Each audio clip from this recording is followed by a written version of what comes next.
नमस्ते दोस्तों, कहाँ जा रहे हो? इकोनॉमिक्स का नाम सुनकर भागने की तैयारी कर ली क्या? रुको रुको रुको, मैं हूं तुम्हारा दोस्त अजीत सर, और आज हम इकोनॉमिक्स की किताब नहीं खोलेंगे बल्कि एक कहानी सुनेंगे।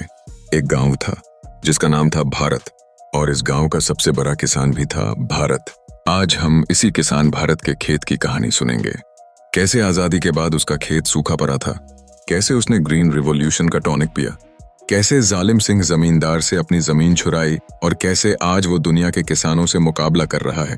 तो कुर्सी की पेटी बांध लो, क्योंकि ये कहानी फुल टू एंटरटेनिंग होने वाली है। दोस्तों, एक बहुत ही जरूरी बात ध्यान से सुनिए। अगर आपको इस चैप्टर के सभी क्वेश्चंस और आंसर्स की PDF फाइल चाहिए तो वह मेरे टेलीग्राम चैनल पर अवेलेबल है। आप वहां से इस चैप्टर के MCQ और उनके आंसर्स डाउनलोड कर सकते हैं। टेलीग्राम चैनल का लिंक आपको डिस्क्रिप्शन में मिल जाएगा। वीडियो देखने के बाद वहां से PDF जरूर ले लेना। ओके, अब चलिए हम अपने टॉपिक समझते हैं। तो दोस्तों, कहानी शुरू होती है 1947 में। अंग्रेज नाम के लुटेरे हमारा गांव भारत लूट कर चले गए थे। बेचारे किसान भारत का खेत एकदम बंजर, सूखा और बर्बाद पड़ा था। ना अच्छा बीज, ना खाद, ना पानी। ऊपर से गांव में एक मोटा सा बड़ी बड़ी मूंछों वाला जालिम सिंह जमींदार था, जो सारे छोटे किसानों की जमीन हर पकड़ बैठा था। किसान भारत बहुत परेशान था, पेट भरने के लाले पड़े थे। तभी गांव के मुखिया यानी सरकार चाचा आए। उन्होंने भारत के कंधे पर हाथ रखा और बोले, बेटा भारत, चिंता मत कर, तेरा चाचा अभी जिंदा है। सरकार चाचा ने फर्स्ट 5 ईयर प्लान बनाया। उन्होंने कहा, सबसे पहले खेत को पानी पिलाएंगे, और उन्होंने बड़े बड़े डैम बनाने शुरू कर दिए। ये तो ठीक था, पर खेत की भूख सिर्फ पानी से थोड़ी मिटती है, उसे तो अच्छा खाना भी चाहिए था। पैदावार अभी भी कछुए की चाल से चल रही थी। भारत की हालत देखकर सरकार चाचा टेंशन में आ गए। तभी गांव में एक साइंटिस्ट डॉक्टर की एंट्री हुई। नाम था डॉक्टर ग्रीन। डॉक्टर ग्रीन अपने साथ एक जादुई थैला लाए थे। इस थैले में 3 चीजें थीं। नंबर 1 में हाई यील्डिंग वैरायटी सीड्स। ये कोई मामूली बीज नहीं थे, ये बाहुबली बीज थे, एक एक दाने से बम्पर फसल। नंबर 2 में केमिकल फर्टिलाइजर। अब बाहुबली को खाना भी तो ज्यादा चाहिए, तो ये था बीजों का प्रोटीन शेक। नंबर 3 में पेस्टिसाइड्स यानी कीटनाशक, फसल को कीड़े मकोड़ों से बचाने के लिए हिट स्प्रे। सरकार चाचा ने यह जादुई थैला पंजाब, हरियाणा और पश्चिमी यूपी के किसानों को दिया, और फिर जो हुआ वो एक चमत्कार था। भारत का सूखा खेत लहलहा उठा, अनाज के ढेर लग गए। हम जो अमेरिका से गेहूं मांग कर खाते थे, अब खुद के लिए उगाने लगे। इसी चमत्कार को दुनिया ने कहा द ग्रीन रेवोल्यूशन, यानी हिंदी में हरित क्रांति। लेकिन कहानी में एक ट्विस्ट था। ये टॉनिक सिर्फ पंजाब, हरियाणा जैसे कुछ ही इलाकों को मिला। नतीजा, भारत का एक हाथ तो बॉडी बिल्डर जैसा हो गया, पर दूसरा हाथ यानी कि बाकी राज्य अभी भी दुबला पतला ही था। अमीर किसान और अमीर हो गए, और गरीब किसान देखते रह गए। अब सरकार चाचा को समझ आया कि सिर्फ फसल उगाना ही काफी नहीं है। असली प्रॉब्लम तो जमीन के बांटवारे और पैसे की है। वो सीधे जालिम सिंह जमींदार के पास पहुंचे। भूमि सुधार। सरकार चाचा ने जालिम सिंह से कहा, बहुत हुआ तेरा अत्याचार, और 3 बड़े काम किए। पहला, बिचौलियों का खात्मा। चल बेटा जालिम सिंह, साइड हट, अब किसान और सरकार के बीच कोई नहीं आएगा। 2 नंबर में था लगान की वसूली पर कंट्रोल। अब तू किसानों से मनमाना लगान नहीं वसूलेगा। 3 नंबर में था हदबंदी, यानी कि लैंड सीलिंग। सरकार चाचा ने एक लकीर खींच दी। इस लकीर से ज्यादा जमीन कोई नहीं रख सकता, बाकी जमीन गरीब किसानों में बांटी जाएगी। अब आता है ऑपरेशन बरगा। चलो अब इसे भी देखते हैं कि क्या था। अब वेस्ट बंगाल में एक अलग ही सीन चल रहा था। वहां किसान दूसरों की जमीन पर खेती करते थे, जिन्हें बरगादार कहते थे। जमींदार जब चाहे उन्हें लात मारकर भगा देता था। सरकार चाचा ने वहां एक स्पेशल कमांडो मिशन चलाया, ऑपरेशन बरगा। उन्होंने सभी बरगादारों को बुलाया और उन्हें पक्के कागज दिए। ये लो रजिस्ट्रेशन का पेपर, अब तुम्हें तुम्हारी जमीन से कोई नहीं निकाल सकता। ये एक बहुत बड़ा कदम था। 3 नंबर में गांव में पैसे का सुधार, यानी इंग्लिश में इसको रिफॉर्म्स इन रूरल क्रेडिट कहते हैं। अरे छोड़ो इसे, चलो समझते हैं। गांव में एक और विलन था, लाला लालची राम साहूकार। वो किसानों को कर्ज देता था और इतना ब्याज लगाता था कि किसान की 7 पुश्तें भी कर्ज नहीं चुका पाती थीं। सरकार चाचा ने लाला की दुकान बंद करवाने का प्लान बनाया। प्लान नंबर 1, उन्होंने गांव-गांव में सरकारी बैंक खुलवाए।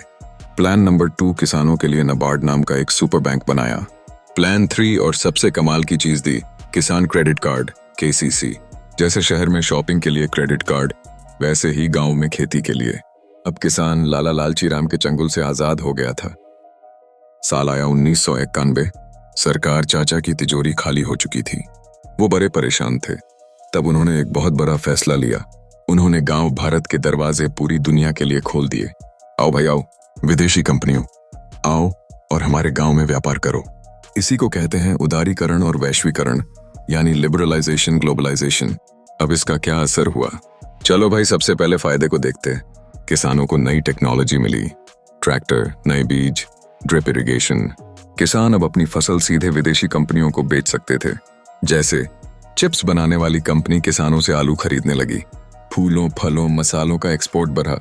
किसान भारत अब डॉलर में कमाने लगा। चलिए अब नुकसान को देखते हैं। विदेशी सस्ता माल गांव में आने लगा। बेचारे छोटे किसान का सामान कौन खरीदे? बड़ी बड़ी कंपनियों ने छोटे किसानों पर दबाव बनाना शुरू कर दिया। सरकार ने खेती पर सब्सिडी यानी छूट कम कर दी, जिससे खाद बीज महंगे हो गए। मतलब ग्लोबलाइजेशन एक डबल धार वाली तलवार थी। कुछ के लिए वरदान तो कुछ के लिए अभिशाप।